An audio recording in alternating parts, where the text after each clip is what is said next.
अदानी समूह के प्रमुख गौतम अदानी व भतीजे सागर समेत 8 अधिकारियों पर 2,236 करोड़ रुपए की रिश्वत के मामले में न्यूयॉर्क की कोर्ट से गिरफ्तारी वारंट जारी होने के बाद इन लोगों पर गिरफ्तारी व प्रत्यर्पण का खतरा मंडरा रहा है।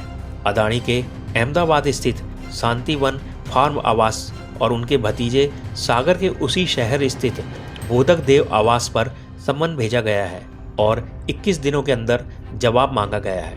अमेरिकी अटॉर्नी ब्रायन पीस ने आरोपों की घोषणा करते हुए एक बयान में कहा है कि आरोप है कि प्रतिवादियों ने अरबों डॉलर के अनुबंध हासिल करने के लिए भारतीय सरकारी अधिकारियों को रिश्वत देने के लिए एक विस्तृत योजना बनाई और रिश्वतखोरी योजना के बारे में झूठ बोला, क्योंकि वे अमेरिकी और अंतर्राष्ट्रीय निवेशकों से पूंजी जुटाने की कोशिश कर रहे थे। उन्होंने कहा कि मेरा कार्यालय अंतर्राष्ट्रीय बाजार में भ्रष्टाचार को जड़ से समाप्त करने और निवेशकों को उन लोगों से बचाने के लिए प्रतिबद्ध है जो हमारे वित्तीय बाजारों की अखंडता की कीमत पर स्वयं को समृद्ध बनाना चाहते हैं।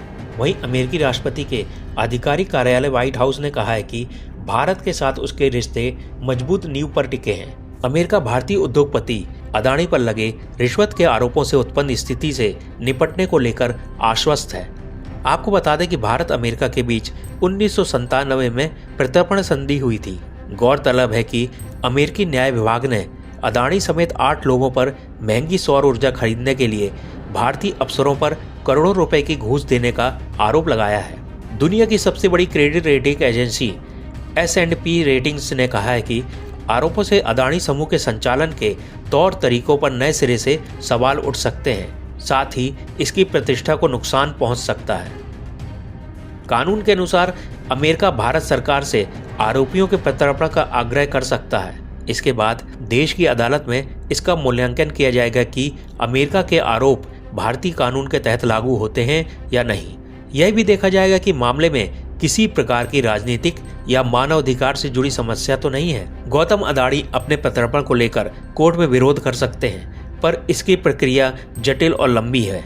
इसके अलावा भले अदानी को प्रत्यर्पित कर दिया जाए या वह अमेरिका में सरेंडर कर दें, फिर भी ट्रायल चलने में काफ़ी समय लग सकता है। अगर गौतम अदानी दोषी पाए जाते हैं तो उन्हें बरसों तक जेल में रहना पड़ सकता है। आर्थिक जुर्माना भी लगाया जा सकता है।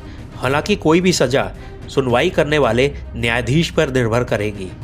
इसके अलावा गौतम अदानी अमेरिकी अदालत में दलील पेश कर समझौते पर भी बातचीत कर सकते हैं। दूसरी ओर सेबी ने स्टॉक एक्सचेंजों से पूछा है कि अदानी ग्रीन एनर्जी लिमिटेड ने रिश्वतखोरी के आरोपों में अमेरिकी न्याय विभाग की जांच का खुलासा मार्च में किया था या नहीं।